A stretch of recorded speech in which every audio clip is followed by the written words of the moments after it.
Is China secretly creating advanced next generation nuclear weapons in real time? Well, Andrea Stricker, Nonproliferation Program Deputy Director at FDD, is here with the breaking details. So, Andrea, what's going on here?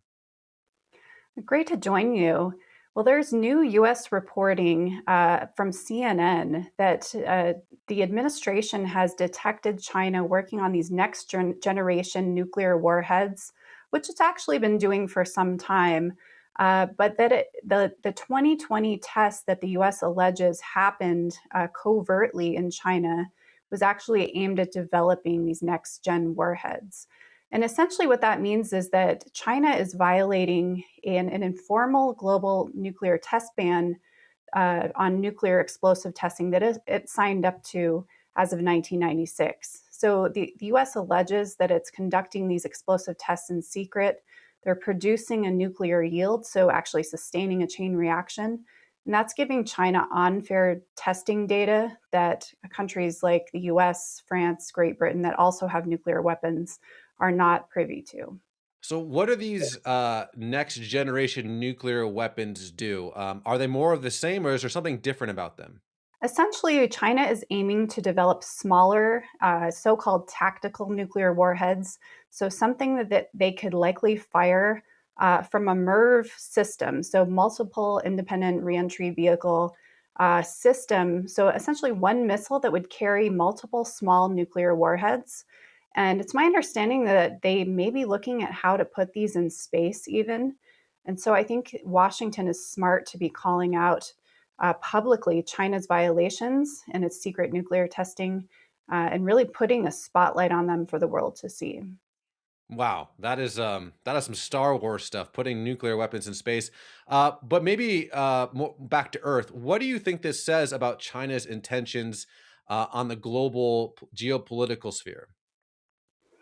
China really prizes its reputation and the fact that it's adhering to its international commitments. So I think the fact that the US is publicizing its violations, it's even publishing seismic monitorings of the test, most recently at the speech of Assistant Secretary of State Yu in the UN Conference on Disarmament in Geneva.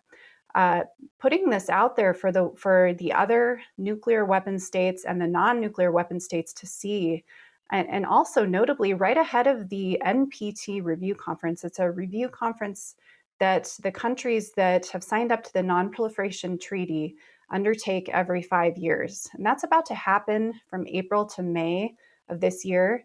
And I think it's going to raise pressure on China, where China and Russia typically get away with not doing much on nuclear disarmament. Typically, the burden falls on the Western states, the US, UK, and France, to take disarmament steps. So I think this puts it squarely in their court to say exactly what they're doing and perhaps reverse such activity. So the idea of a tactical nuclear weapon, I think the average layman would say, "Gosh, this sure sounds a lot like maybe something preemptively with Taiwan or other American allies in the region." From a United States perspective, how worried should we be about this? The US does need to be concerned about China's development of so called tactical or battlefield usable nuclear weapons, especially when we're talking about contingencies in the Indo Pacific. So, if the US had to come to the defense of Taiwan, we have to question whether China would actually use something like tactical nuclear weapons against the United States to deter or even attack Taiwan and prevent a US assistance to them. So it is important to put all this out there and for other states worldwide to pressure China to come into compliance with its own obligations.